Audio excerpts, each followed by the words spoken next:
Donc, je vais vous proposer d'ouvrir la séance. Donc, je vais commencer par des points d'information au Conseil. Donc, le rapport du personnel. La modification numéro 2 qui est revenue réformée. Et la convocation à l'Assemblée générale extraordinaire de l'AIS du pays de Herbe.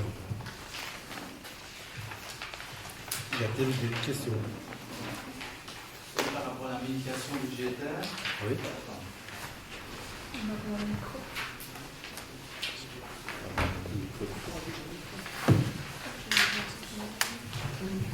Par rapport à la modification budgétaire, j'avais des questions par rapport au montant qui était apparu. Si vous saviez me donner un peu des explications par rapport aux modifications qui ont été faites par la tutelle, s'il vous plaît. Donc il y a eu différents montants qui ont été rectifiés par la tutelle par rapport à ce qu'on avait envoyé à la MB2. Premièrement, c'était le montant pour les compensations pour les travailleurs frontaliers luxembourgeois, c'est-à-dire donc les travailleurs qui habitent Beny et qui travaillent au Luxembourg. Donc l'IPP est compensé par rapport à la partie qui ne paye pas sur Beny. Donc le montant ici, une différence donc, doit être de 39 751 et on avait inscrit 39 108. C'est un montant qu'ils nous donnent, ce n'est pas un calcul qu'on fait nous. Le deuxième montant qui avait été modifié, c'est par rapport à la prévision relative aux additionnels à l'impôt des personnes physiques. Donc là, on avait inscrit 6 481 198 € et il nous demande d'inscrire 7 91 537 €. Ce que nous avons fait, parce que, encore une fois, c'est un montant qu'il nous donne. Le troisième montant, c'est la prévision relative aux frais administratifs liés à la perception de l'IPP. Donc ces frais administratifs sont calculés en pourcentage du chiffre de l'IPP. Et donc vu qu'ils ont modifié le montant d'IPP, ils ont modifié également le montant des frais administratifs. Donc on doit noter 52 546 au lieu de 64 301. Et le dernier montant, c'est relatif à la cotisation de responsabilisation due à l'ONSS pour l'exercice 2022 et rattrapage pour l'exercice 2023. Donc là, c'est un montant que nous avons reçu après la convocation du Conseil et donc on a demandé, donc on a téléphoné directement à la tutelle pour qu'ils le modifient le crédit, qu'ils augmentent le crédit dans la MB2. Donc finalement, avec tous ces changements, nous avons un résultat global positif de 439 290 €. Ok, donc c'est les montants de l'IPP qui font qu'on a une recette globale supérieure de plus de 400 000. Ok. Donc c'est des montants qui sont imposés par la tutelle, mais tout en étant qu'on va les recevoir. Oui, oui. C'est des montants que la tutelle nous donne. Ok.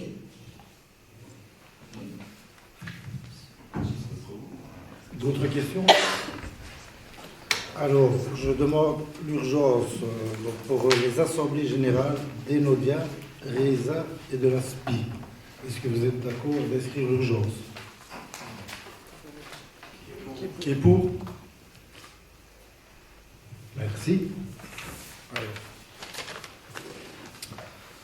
ceci nous amène à notre ordre du jour. Donc, premier point numéro 1, le procès verbal de la séance du 26 octobre 2023.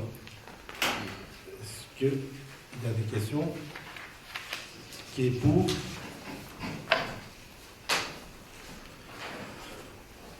Point numéro 2, tableau de présence des membres du conseil communal, actualisation. C'est comme ça. C'est l'actualisation. Alors, point numéro 3, taxe additionnelle à l'impôt des personnes physiques, exercice 2024. Donc, je passe la parole à Christophe. Merci. Moi, je propose de discuter des points 3 et 4 en même temps, puisque ce sont les deux taxes que nous passons au Conseil aujourd'hui. Donc le point 3, c'est la fixation du taux de l'IPP, donc l'impôt des personnes physiques, qui est aujourd'hui pour l'année 2023 à 8,5%, et les centimes additionnels au précompte immobilier qui sont à 2800 centimes additionnels.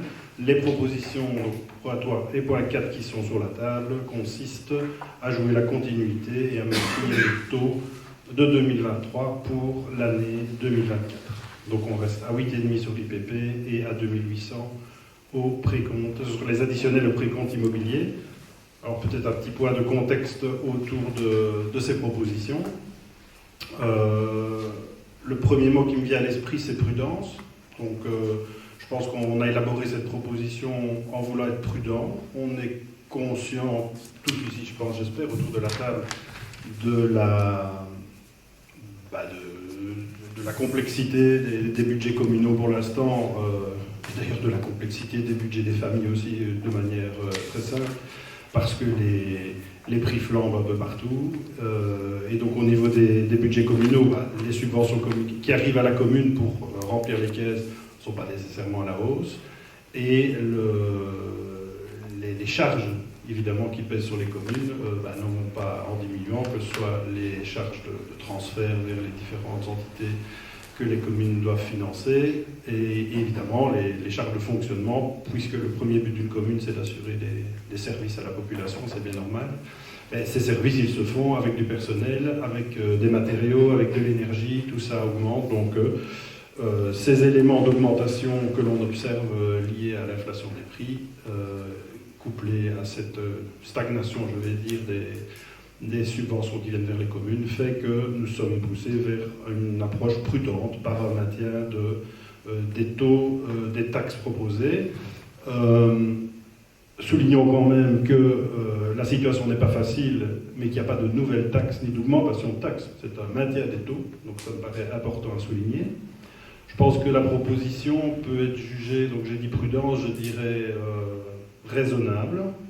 Je voudrais quand même revenir sur le fait que avec tout ce qui a été voté ici depuis des années, le collège a quand même depuis longtemps proposé la diminution de beaucoup de taxes, la suppression de beaucoup de taxes. Encore au dernier conseil, on a diminué la taxe socle pour la 4e année consécutive, donc on est à moins 20 € sur la taxe socle depuis le début de la législature. Toutes les taxes parafiscales de type taxe forfaitaire ont été supprimées, piscine, égout, résidence secondaire, donc ça n'existe plus à Bleuny. Il n'y a plus aucune taxe sur le milieu économique, je dirais, sur les commerces, sur l'activité économique. Je pense que l'ensemble de ces réductions amène à ce que cette proposition nous la trouvons en tout cas raisonnable. Et enfin, la proposition, on la trouve également équitable. Elle va dans le sens, finalement, que les personnes, c'est les personnes qui ont un peu plus, qui payent un peu plus. Donc elle est proportionnée, puisque les taxes dont on parlait ici, c'est une taxe sur les revenus et une taxe sur la valeur des biens immobiliers. Plus les personnes ont des revenus conséquents et plus leur bien vaut, celle-là paye un peu plus que les autres. Ça va dans le sens aussi du fait d'avoir supprimé toutes ces taxes forfaitaires. Je parlais de taxes forfaitaires tout à l'heure, taxes forfaitaires qui sont des taxes vraiment indépendantes des revenus. Elles n'existent plus. Donc on est sur une démarche également d'une proposition donc prudente, raisonnable et équitable. Voilà ce que je voulais préciser. Merci Christophe. Y a-t-il des questions? Oui, Serge. Merci pour l'exposé de M. Lichevin. Je suis un peu surpris, pour ne pas dire beaucoup, puisque vous aviez annoncé qu'il y aurait 2 ans d'augmentation de taxes pour l'urgence sociale. Je n'entends aucune explication sur l'urgence sociale ici, mais on reste de nouveau pour la 2e fois avec le même taux. Et je regarde historiquement ce que nous avons envoyé au moment des tracts électoraux, au moment des élections en 2018. Jugez-nous à nos actes et à nos promesses. Donc les promesses, c'est vraiment les effets, c'est vous. 2 ans pour l'urgence sociale. Ici, je ne vois pas du tout où on peut dire qu'on est les citoyens dans le contexte où on vit. Donc vous dites que c'est compliqué. Vous venez de nous annoncer qu'il y avait des recettes complémentaires pour un montant de plus de 400 000 concernant votre budget modifié ici fin d'année. Vous avez prochainement une somme de 957 000 € qui vient de chez la vente de vous. Donc ça veut dire que ça fait 1,5 million qui arrive dans les caisses d'un coup. Je suis très surpris de la justification qui est donnée ce soir par M. Leschevin. Tu as posé toutes les questions. Peut-être nous dire quelles sont les nouvelles activités sociales qui ont été faites en 2024. Avez-vous, parce que j'ai vu le budget du CPS, il est exactement le même qu'en 2023. Donc je ne vois pas ce qu'il y a comme nouvelle activité pour aider les citoyens. Lors de l'augmentation de taxes que vous avez décidé précédemment, j'avais souligné le problème des personnes avec le revenu cadastral, en effet, pour les maisons unifamiliales. Au niveau social, on ne peut pas dire qu'on a la chance d'avoir pas mal d'activités qui sont faites par d'autres personnes sur la commune de Blény. Et avec comme conséquence que, ici, au niveau de notre situation, je ne pense pas qu'on aide les personnes qui à rester dans leur logement avec 10% d'indexation du prix compte immobilier sur un an. C'est souvent malheureusement des personnes plus âgées. D'ailleurs, on le voit, le bâti à Blény est en train de vieillir, les maisons 4 façades, donc quand monsieur ou madame décède, il n'y a plus qu'un revenu. Et quand je regarde le revenu cadastral d'une maison classique, pas dans les centres de village, mais qui a été construit à partir des années 70, ça représente pour certains un mois de revenus qui passent dans le précompte immobilier. Alors vous me dites qu'en effet l'IPP c'est en fonction des revenus. Ben oui. Et donc là, voilà, vous avez décidé de le maintenir à 8,5. Vous avez décidé d'être au-dessus des 2600 qui sont proposés par la région wallonne pour étant quelque part un niveau maximum à atteindre. Donc vous avez justifié de nouveau le fait que vous dépassiez la limite qui était donnée comme consigne au niveau de la région wallonne. On vous juge à vos actes. Donc les promesses, c'est les promesses du PS.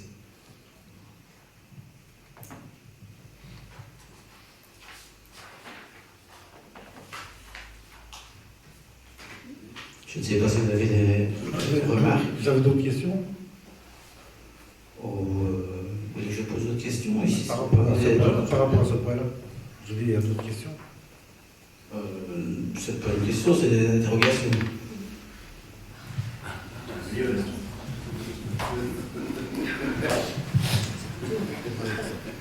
Par rapport à vos dires. Donc, je vais essayer de répondre aux différents éléments que tu as soulevés, Serge. Je pense que la commune, elle est là pour vivre en fonction de son actualité aussi. Hein. Elle doit prendre des mesures et c'est un combat de tous les jours de gérer une commune, clairement. On va évidemment pas renier du tout ce qu'on a dit à l'époque et je pense que l'augmentation qui a été décidée a en effet généré des moyens qui ont permis de répondre à l'urgence sociale. Je pense qu'on a eu maintes fois l'occasion de faire le bilan notamment des emplois créés grâce à toute la démarche qui a pu être mise en place par le CPS qui a super bien travaillé dans le domaine. Donc oui, l'urgence sociale, on y a répondu en mettant ces éléments. Maintenant, c'est très simple, je pense qu'il ne faut pas être grand clair pour voir la situation aujourd'hui. Et quand on a décidé de cette mesure pour répondre à l'urgence sociale, je pense que personne n'avait une boule de cristal pour savoir qu'on allait traverser le Covid, l'indexation des prix, l'explosion, les guerres. Je sais pas. Je veux bien qu'on fasse du politico-politique, mais ça me paraît totalement, voire même un peu déplacé pour la situation vécue par les gens. Mais bon, voilà, c'est pas grave, on a l'habitude. Donc, ce que je veux dire, c'est que on répond à une actualité. L'actualité, elle est là. Les prix augmentent. Alors, oui, c'est vrai, tu dis il y a une augmentation, tout le monde a reçu à payer ses foncières. On a constaté une augmentation de 10% qui n'est évidemment pas liée à une décision communale. C'est l'indexation du revenu cadastral, c'est automatique. Donc les gens ont un revenu cadastral qui est toujours fourni non indexé. On le déclare non indexé dans sa déclaration d'impôt d'ailleurs. Et quand on calcule le précompte sur les propriétés, eh ben, on multiplie par une indexation qui évidemment a bondi ici de 10% cette année. Alors oui, ça génère un peu plus de rentrées. Je me permettrai de faire l'analogie avec un ménage. Je pense que les gens ont vu aussi, et heureusement, leur salaire indexé. Ils connaissent leurs charges, et je pense qu'ils se sont dit, eh ben, ouf, ça suit quand même un peu les charges. La réflexion, elle est totalement la même à la commune. On ne va pas se dire, chouette, il y a 10% de CAPI en plus, de précompte immobilier. Ah ben, on va en profiter pour ben non, ça répond à des charges.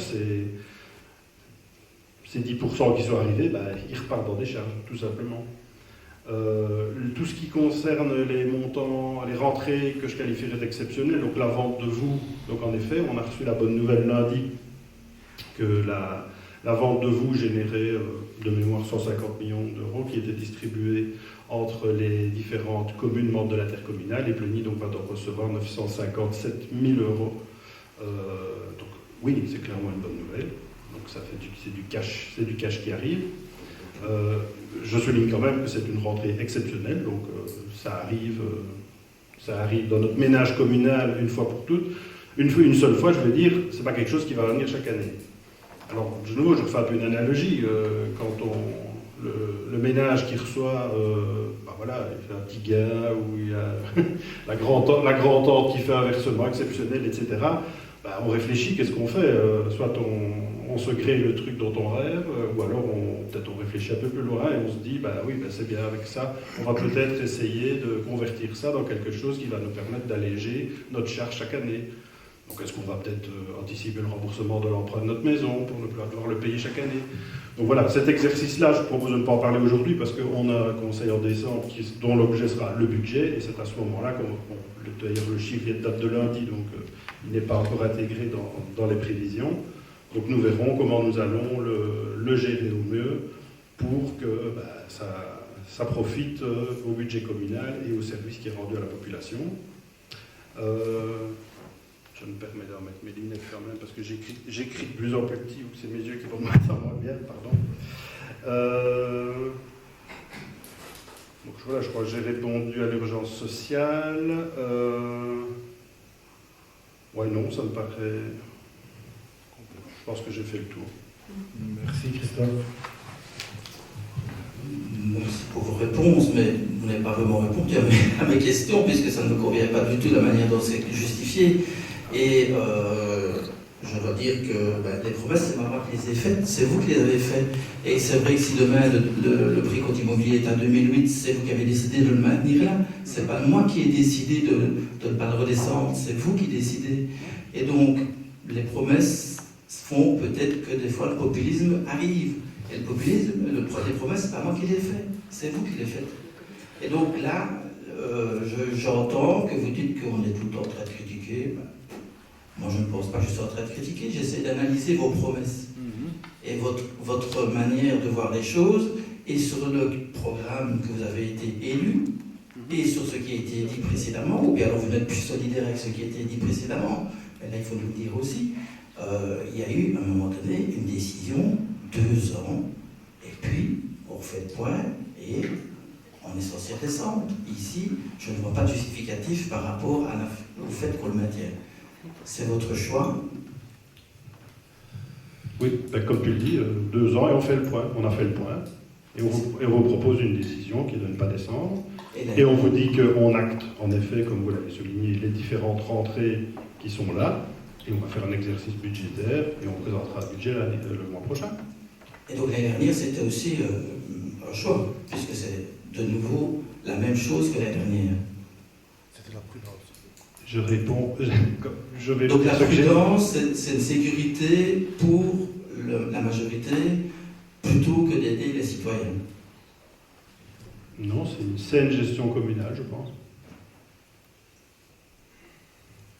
Mais on n'a pas dit qu'on... Je pense d'abord qu'on ne peut pas dire qu'on n'aide pas les citoyens, il ne faut sûrement pas laisser dire ça. Et donc, on va, en tout cas, le moyen d'agir n'est pas pour nous la diminution du taux. Et tu reviens sur les promesses électorales. Les promesses électorales ont été faites dans un contexte, et ce contexte a changé. Personne ne connaissait le contexte d'aujourd'hui, le jour où cette annonce a été faite. Donc voilà. Mais je veux bien qu'on retourne au cadre grec, mais la taxe piscine, c'est pas cette législature-ci. La taxe sur les égouts, c'est pas cette législature-ci. La suppression de certaines taxes, c'est pas cette législature-ci. Il n'y a que vos 3 ou 5 euros par an qui sont quelque part cadeaux sur l'aide, puisque vous l'avez bien expliqué lors de la réunion du Conseil, que c'était une façon de présenter l'UBB de manière positive, tout en étant que la plupart des citoyens payaient plus. Donc voilà, c'est un choix. Oui, je pense que... Oui, enfin, on va pas faire un ping-pong éternel. Hein, je pense que, voilà, je pense avoir répondu, et enfin, nous avons d'ailleurs répondu, je pense qu'on est alignés sur ce que j'ai dit. Et j'entends que la réponse ne te convient pas, ça, voilà, ou ne vous convient pas. J'entends, hein, on est en démocratie, on se respecte. Et oui, les suppressions de taxes ont probablement été... Bon, désolé d'avoir un bilan à faire sur plusieurs législatures, mais écoute, on était là pour les gérer et on fait un bilan. Hein. Voilà, je ne sais pas, je pense... Moi, je n'ai rien à ajouter, et je ne sais pas... Je peux ajouter quelque chose. Vas-y. Je peux ajouter quelque chose. J'ai quand même une petite remarque. Étant donné le contexte actuel, la différence entre le contexte 2019 et puis la suite, à partir de 2020, Covid, etc. La situation actuelle ici qu'on vous propose, donc pour le CAPI, pour l'IPP, c'est plutôt de le joindre dans le sens où on ne diminue pas, c'est qu'on ne rajoute pas d'autres taxes. Les autres communes qui doivent faire face également, comme nous, comme tous les ménages, à ces augmentations d'inflation, les énergies et tout ce qu'on veut, d'autres communes ont rajouté des taxes. Ici, il faut voir aussi ce côté-là, qu'on ne rajoute pas des taxes. Clairement, nous n'avons pas diminué nos taxes, mais on n'en rajoute pas d'autres pour contrer ça.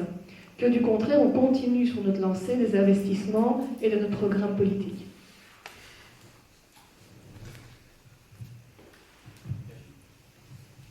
Oui, Chacun a sa vision des choses.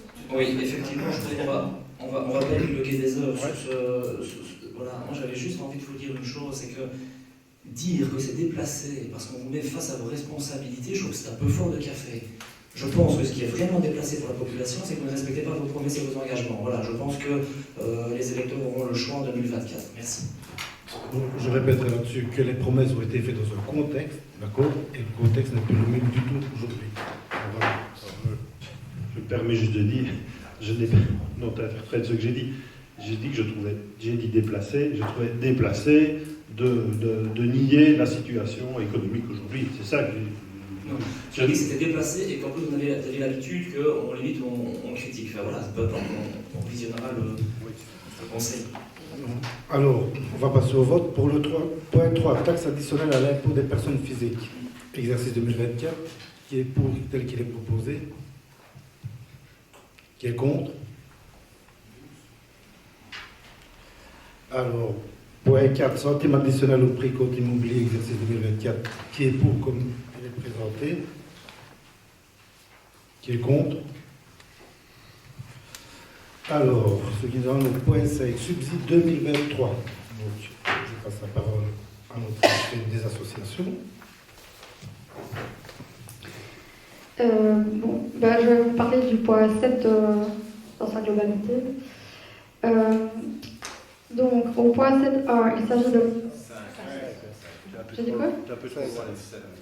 Ouais, 5. Ah oui, pardon. 5. Donc, au point 5.1, il s'agit d'octroyer un subside de 250 € à Alpéo, les Amis de Blony, qui fête ses 20 ans. Au point 5.2, il s'agit d'octroyer un subside de 150 € au Centre culturel de Blony dans le cadre de la co-organisation qu'il réalise avec la commune pour la mise en place de l'événement de la Fureur de Lyre qui s'est déroulé du 11 au 15 octobre dernier. Au point 5.3, vous avez une proposition de soutien à la SBL Puvis-Pujoul pour un montant de 1 400 €. Cette association est sujette, comme tout un chacun, à l'augmentation généralisée des prix et nous considérons que le travail de cette association est particulièrement important pour la vie sociale qu'elle crée chez les seniors bleunissois. afin qu'elle puisse continuer à pratiquer les prix modiques et maintenir son rôle essentiel sans augmenter ses demandes de participation aux frais et ainsi ne pas dissuader pour des raisons financières ses participants, nous souhaitons donc lui octroyer ce subside. Et enfin, le point 5.4 est relatif à une proposition de soutien aux activités du comité Télévis pour un montant de 250 €, comme on l'a déjà fait précédemment. Y a-t-il des questions? Alors, je propose de passer au vote. Donc, le point C, point E. Donc, Alteo, les amis de Bleny, 20e anniversaire, qui est pour. Alors, le point 5 de Centre culturel de Bleny, qui est pour. 5.3, Puvis, Pudjoun, qui est pour. 5.4, Comité Télévis de Bleny, qui est pour.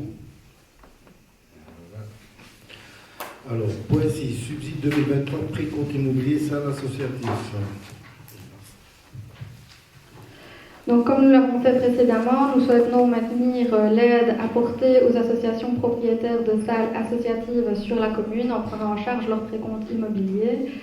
Nous avons passé les propositions de prise en charge des précomptes immobiliers des 2 salles de Saint-Remy au conseil passé et comme annoncé à ce dernier conseil, nous proposons de prendre en charge les 2 précomptes pour les SBL Cercle Union de Marchon et les SBL de la jeunesse de Bleny. Y a-t-il des questions? Alors, pour le point 6.1, Cercle Union SBL. S'il vous plaît. C'est justement. Ne déstabilise pas, c'est déjà pas facile. 6.1, Cercle Union SBL, qui est pour. 6.2, la jeunesse de Bleny, qui est pour. Alors, point 7, acte d'adhésion au contrat de cadre pour la filière de livres en Fédération Wallonie-Bruxelles. Je passe la parole à notre échevin. Merci. Donc ici, on propose d'acter une adhésion entre la commune de Bleny et la Fédération Wallonie-Bruxelles, dont le but est de rassembler toutes les initiatives sur la thématique du livre, sur la filière du livre, et en assurer ainsi une meilleure visibilité sur un territoire qui est plus large du coup que la commune de Bleny. En quelque sorte, c'est faire un cadastre des activités réalisées par la filière du livre dans tous les niveaux de pouvoir, et ainsi beaucoup mieux communiquer et que ça ait plus de visibilité, mettre davantage de valeur sur les actions qui sont en place. C'est un contrat, donc comme vous avez pu le lire, gratuit. Il arrivera à échéance le 23/9/2027, mais il peut être résilié à tout moment. Voilà. Merci. Y a-t-il des questions? Alors, pour le point 7, qui est pour. Alors, point 8, marché public, conditionnement de passation, marché de travaux pour la démolition de 2 bâtiments à Bleny. Donc, vous savez, c'est pour les 2 bâtiments. Donc, le bâtiment en face de la pharmacie et le bâtiment à côté, de ce côté. Oui. Donc, c'est pour lancer le marché. Est-ce qu'il y a des questions? Oui.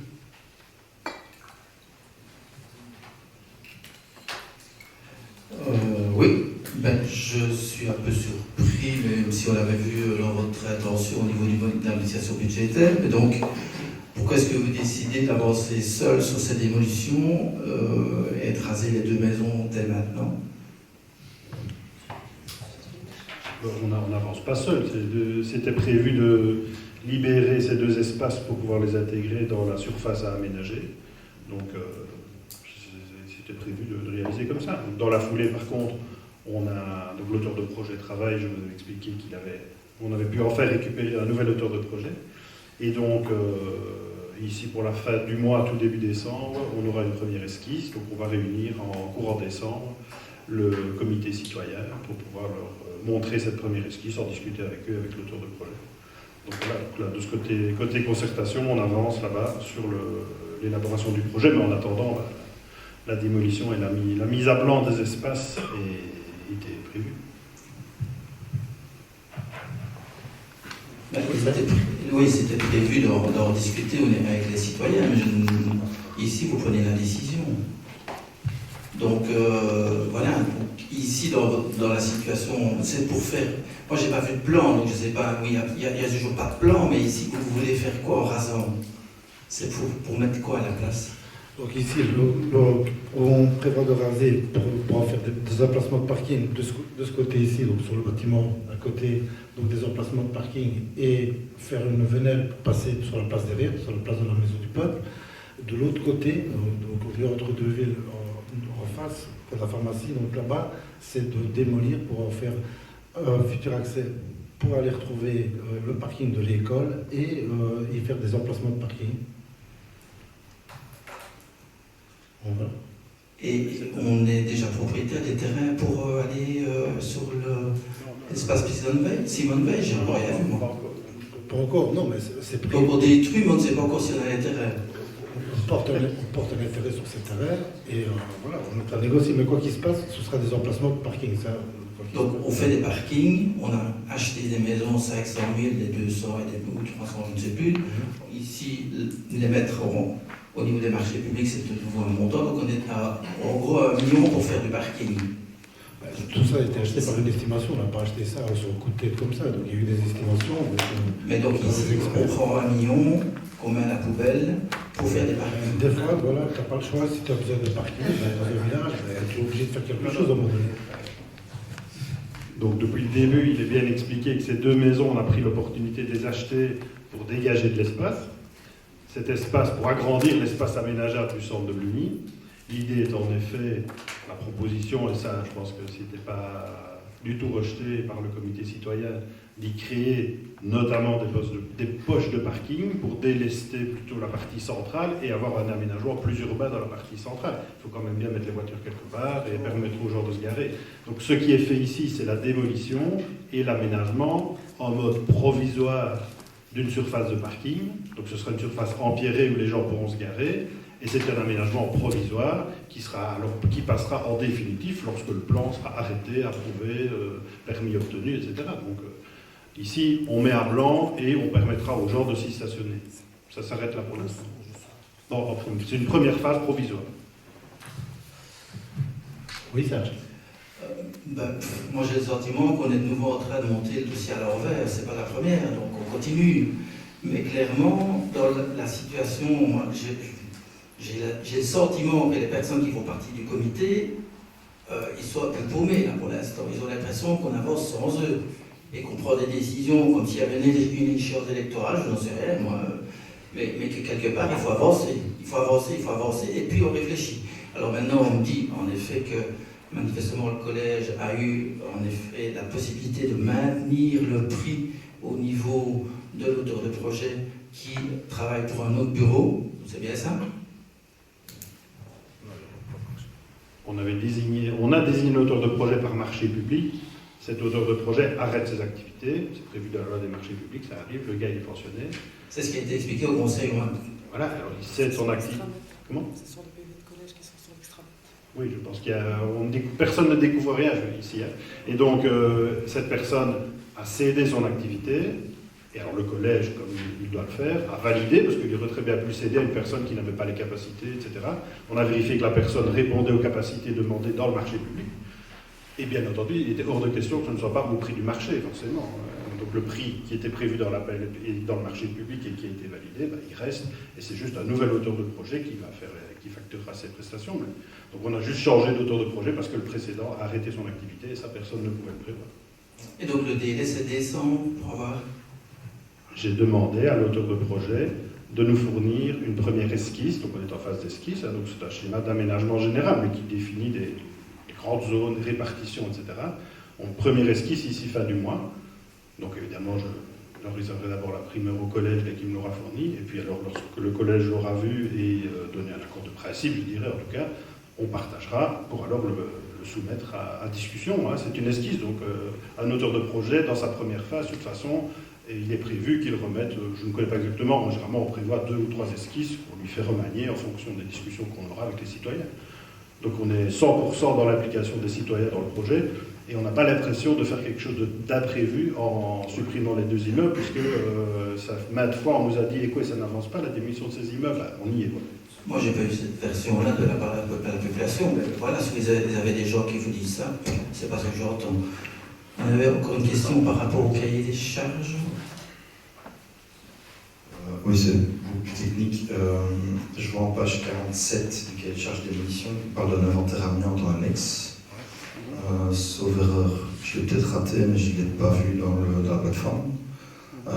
Est-ce que vous savez s'il y a de l'amiante dans ces deux bâtiments ou pas? Tu as le métré? Justement, il est marqué inventaire d'amiante, voire annexe du dossier. On n'a pas l'annexe. Non, tu es dans la partie descriptive technique, Ouais. parce que dans le métré récapitulatif, il y a les postes pour l'évacuation de l'amiante, et il y a 2 postes concernés, un pour chacun des 2 lots, et le lot te décrit exactement, donc dans un, je pense que c'est un cordon d'isolation d'une chaudière, un truc comme ça, et enfin c'est très peu, il y a quasi rien, mais le poste, tu peux lire dans le métré, c'est détaillé. Ok, ça va. Merci. D'autres questions? Alors, point 8. Qui est pour le point 8? Qui est contre?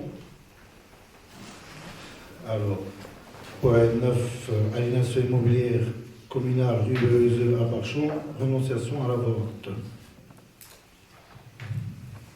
Donc ça concerne le Barchon, le terrain communal qui se situe à l'arrière des maisons rue de Heuseux, donc à droite quand on monte la rue de Heuseux. On avait décidé de faire une mise en vente d'une bande de terrain qui longeait évidemment donc tous les arrières de jardin. On a proposé à tous les riverains de la rue de Heuseux de ce côté-là de pouvoir acheter une parcelle en morceaux, je ne sais plus quelle était la largeur, une dizaine de mètres, pour prolonger leur parcelle.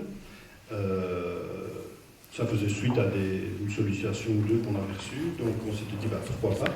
Donc on a fixé les conditions de vente qui sont passées évidemment ici au conseil communal.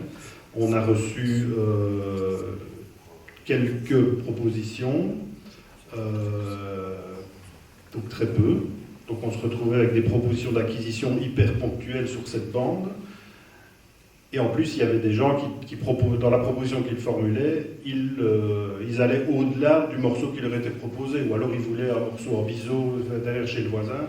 Donc non seulement les propositions ne correspondaient pas aux conditions émises, et en plus, vu que c'était très ponctuel sur cet alignement, si on vend en l'état, on va se retrouver avec une limite de terrain en muraille de château fort, comme ça, et on estime que ce n'est pas opportun de démembrer la propriété sous une forme aussi décousue. Donc voilà, on propose de ne pas donner suite à cette vente. Est-ce qu'il y a des questions? Alors, pour le point 9, qui est pour? Point 10, aliénation immobilière communale rue Entre-deux-Villes et place de la Maison du Peuple, échange sans soute. La rebondie, on vient d'en parler, donc ça concerne l'aménagement de la venelle le long du nouveau bâtiment qui est construit à la place de l'ancienne Maison du Peuple et à côté donc du bâtiment ancienne Maison Grosjean ici qui va être démoli. Et donc dans le cadre du permis d'urbanisme du nouvel immeuble, le demandeur avait en charge de céder une partie du terrain pour qu'on puisse construire cette venelle. Donc ici il s'agit d'acter, de décider des échanges de terrain qu'il doit y avoir, puisqu'il y a du terrain qui est cédé à la commune pour construire cette venelle, et il y a une parcelle de morceaux de terrain communal le long de la place de la Maison du Peuple qui est cédée aux demandeurs pour réaliser ces places de parking privées à l'arrière. Donc c'est un échange sans solde. Des questions? Alors, pour le point 10, qui est pour?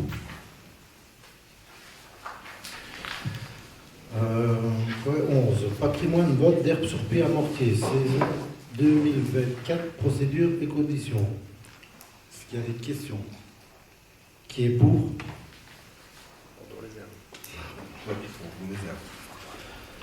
Déclassement, point 12, déclassement et mise au rebut de véhicules communaux. Est-ce qu'il y a des questions? Qui est pour? Alors, point 14, intercommunal YTEC, désignation de délégué de la commune aux assemblées générales. Donc, c'était peut-être vote pour avoir. Attendez, excusez-moi. Je vais trop vite. Déclassement, point 13, déclassement et mise en vente de biens meubles communaux, véhicules, services, travaux. Donc c'est la mise en vente du vieux camion. Donc voilà, il faut encore un peu des sous, on le vend. Qui est pour? Merci. Point 14, intercommunal YTEC, désignation des délégués de la commune de l'Assemblée générale. On va avoir le bulletin de droite.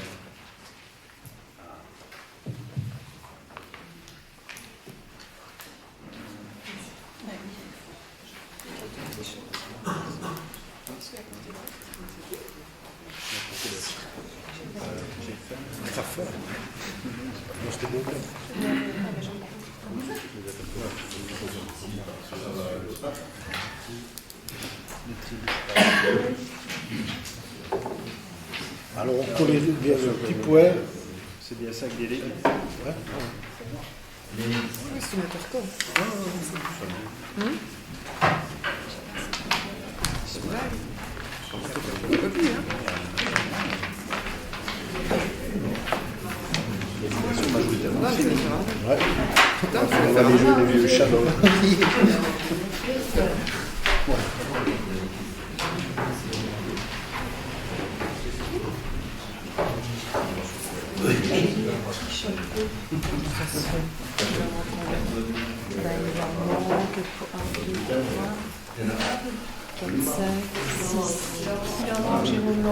Attends. Troisième objet. 14. Tu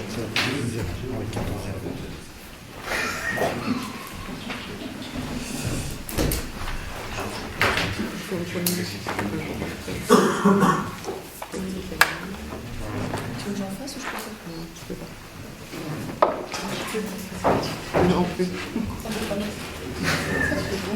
C'est qui? C'est Caroline?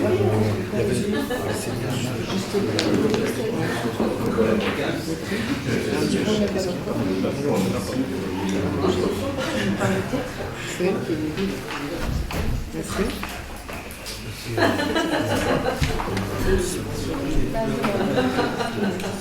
Ça ne va pas améliorer l'image de l'administration, ça veut dire. Nous avons une avis. Non.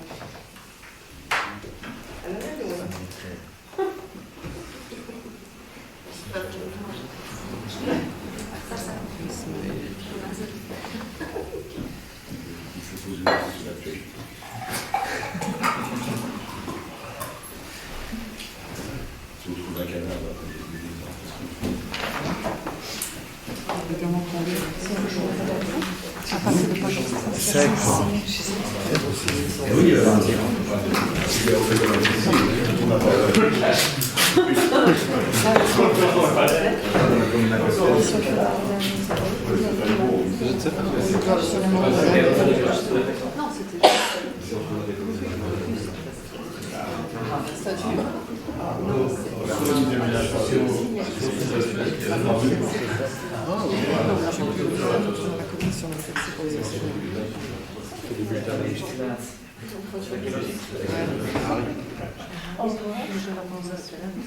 Complet déjà.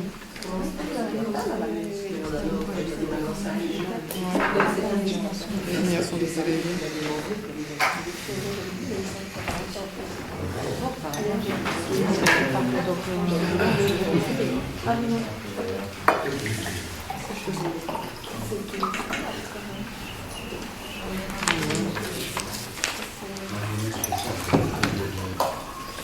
Combien?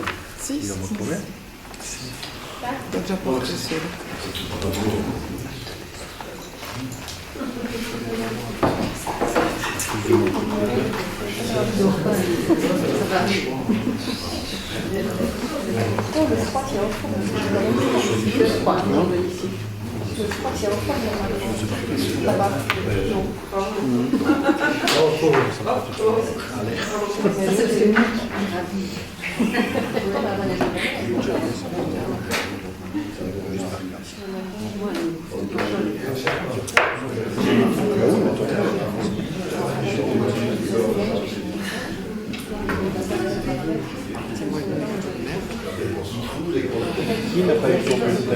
Ça ne change rien. Mais c'est pas mieux parce que c'est un bulletin de vote. Qui sont les malchanceux? Moi, je veux dire, peut-être. Oh, bah oui. Dehors, derrière. Derrière. On a vu qu'on a fait des choses, on s'est dit c'était sur comment on a déjà on l'a vu, la ligne,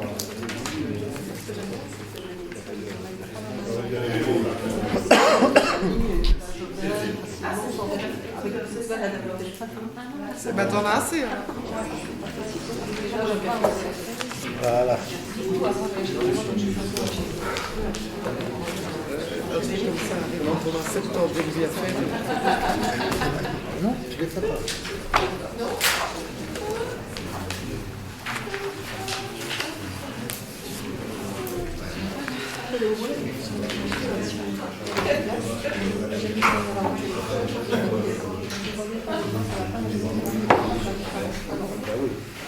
Il n'y a que eux qui m'ont jamais parlé de ça. On parle pas de personne. C'est pas moi qui les ai pris. Pour qu'on ait une L'histoire, on va donner.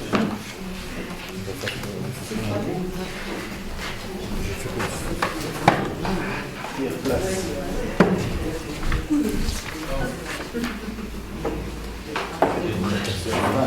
Je sais pas, pas content.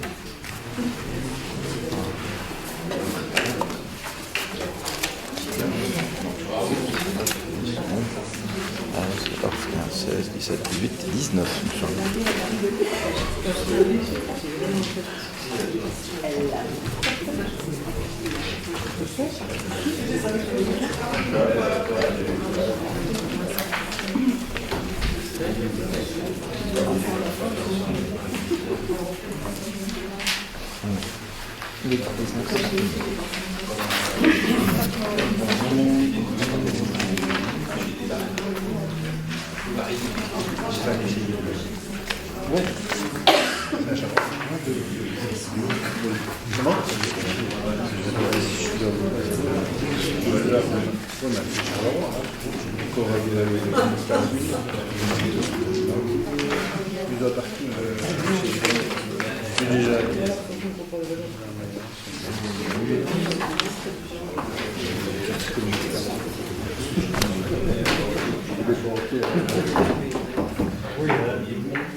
Deux votes blancs et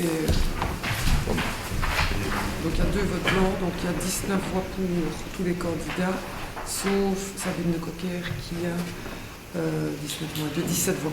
Donc 19 pour tous les candidats et Sabine en a 17. On a deux, pardon, il y a 17. Non, on en a 17, c'est juste 17 voix. Le suivant.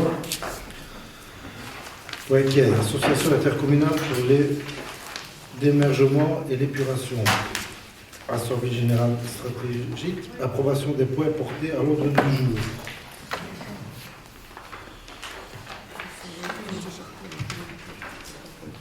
Alors, qui est pour le point 1? Point 2?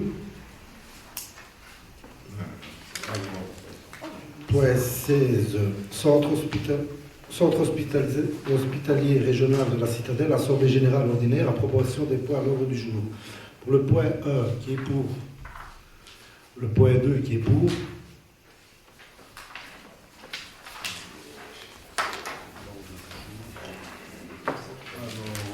Point 17, ECTIA Finance, Assemblée générale ordinaire, approbation des points portés à l'ordre du jour, qui est pour le point 1. Point 2, point 3. Alors, point 18, ECT intercommunal, Assemblée générale ordinaire, approbation des points portés à l'ordre du jour, qui est pour le point 1, 2, 3.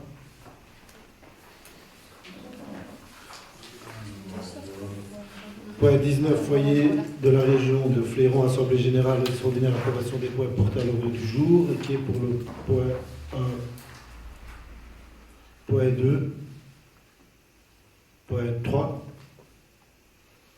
point 4, point 5, point 6, point 7, point 8. Alors, point 20, YTEC, Assemblée générale ordinaire, approbation des points portés à l'ordre du jour, qui est pour le point 1, point 2. Alors, point 21, Intradel, Assemblée générale ordinaire et extraordinaire, approbation des points portés à l'ordre du jour. Alors, point 1. Pour l'Assemblée générale ordinaire, point 1, point 2. Pour l'Assemblée générale extraordinaire, point 1, et point 2. Alors, point 22, néo-mention, Assemblée générale ordinaire stratégique, approbation des points portés à l'ordre du jour, qui est pour le point 1. Point 2, point 3.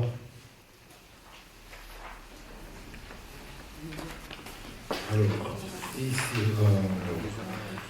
les urgences. Donc, Enodia, Assemblée générale extraordinaire, approbation des points portés à l'ordre du jour.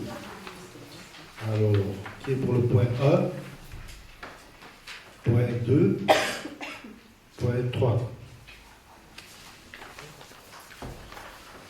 Alors, RESA, Assemblée générale ordinaire, approbation des points portés à l'ordre du jour, qui est pour le point 1, point 2,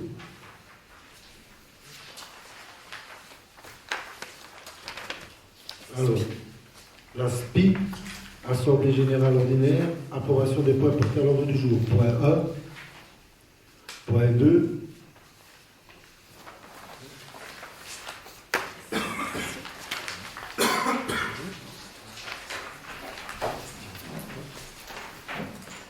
y a-t-il des questions?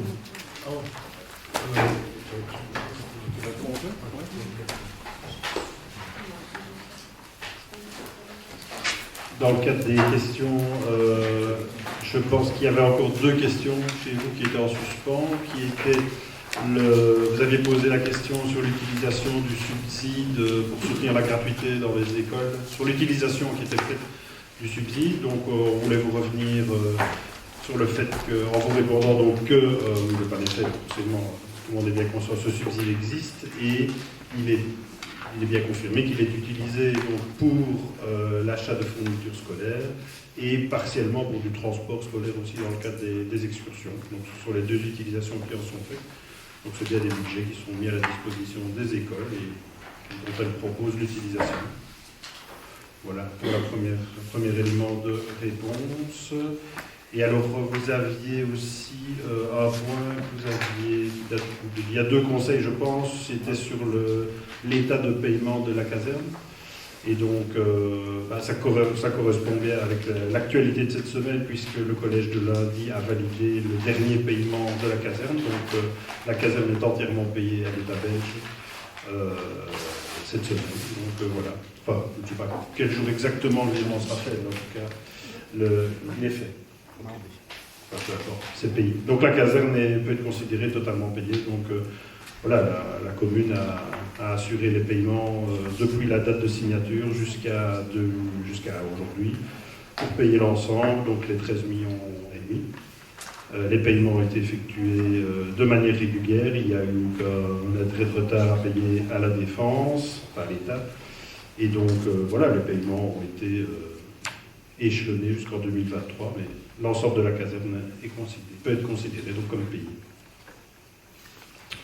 Voilà. Oui, Jérôme. Effectivement, j'ai lu ce matin que la caserne avait été payée. Et d'ailleurs, de vous à moi, j'aurais trouvé ça un peu peu élégant de l'apprendre dans un communiqué du PS plutôt que par le collège, alors que ça faisait 2 mois qu'on attendait la réponse. Mais bon, on ne va pas en faire une grande question. On est content et soulagé d'apprendre que le paiement a été fait, même si c'est avec 5 ans de retard. Mais la question portait de façon plus globale, souvenez-vous, je vous le disais, c'est pour y voir plus clair par rapport à tout ce qui a été fait par rapport à la caserne, et dont le paiement de la dernière tranche, puisqu'il y avait le fameux courrier dont on a fait état. Mais la question était beaucoup plus globale et visait concrètement où en sommes-nous également au niveau des financements, puisqu'il y a une partie qui a été payée, je pense, sur fonds propres. Je pense que la dernière tranche est sur fonds propres. En tout cas, c'est budgété dans le budget extraordinaire. Mais quid des emprunts il y a combien de sommes qui a été encore empruntées et sur combien d'années? Parce que je pense que ça fait partie aussi du rééchelonnement sur 20 ans de certains crédits communaux. Donc voilà, moi je voulais juste qu'on puisse refaire le point de façon globale. Donc vous avez répondu à une première partie de la question et nous sommes tous très heureux. La deuxième question, c'était concrètement, parce qu'il y a 2 questions. Il y a le paiement à la défense et il y a le paiement de la caserne de façon globale avec les financements qui ont été faits. Et donc la deuxième question porte plutôt sur cela. Complète rapidement. Donc oui, la réponse ici porte bien sur le paiement à la défense, comme tu le soulignes. On est en effet tous heureux que ce soit payé et c'est une très bonne chose. Et c'était essentiellement l'objet principal de la question, puisque vous l'aviez posé au moment, ça rebondissait sur le fameux courrier dont tu parles qu'on avait reçu, qui n'était pas du tout un courrier problématique, c'était un courrier qui invitait à ce que le paiement soit fait avant la fin de l'année, ce qui est fait, comme on le confirme aujourd'hui. Donc ça, c'est la chose. Et alors, en effet, derrière ces paiements, comme tu le soulignes, il y a... donc le dernier paiement ici vient d'être fait sur fonds propres. Il y a une série de paiements intermédiaires qui ont été faits sur base de ventes réalisées. Donc c'est aussi de l'argent qui est rentré et ressorti. Donc il n'y a pas eu d'emprunt pour cet argent-là. Et il y a une partie d'argent qui a fait l'objet de financement auprès des banques. Donc en effet, oui, il y a une partie qui est toujours dans des financements en cours. Et tout ça se retrouve dans le budget et est totalement transparent. Donc il n'y a pas de... Voilà. Je n'ai pas d'éléments précis à donner aujourd'hui sur combien d'euros sont encore en cours de paiement aux banques, mais tout ça est intégré dans la gestion budgétaire communale. On fera le point le mois prochain, alors j'imagine. D'autres questions? Non, simplement préciser que, je ne sais pas, vous avez vu qu'on avait voté contre l'achat de la caserne. Mais ça, voilà, on est habitué à transformer les votes.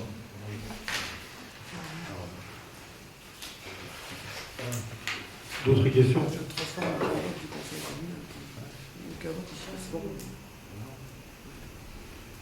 En passant tout à l'heure par oui.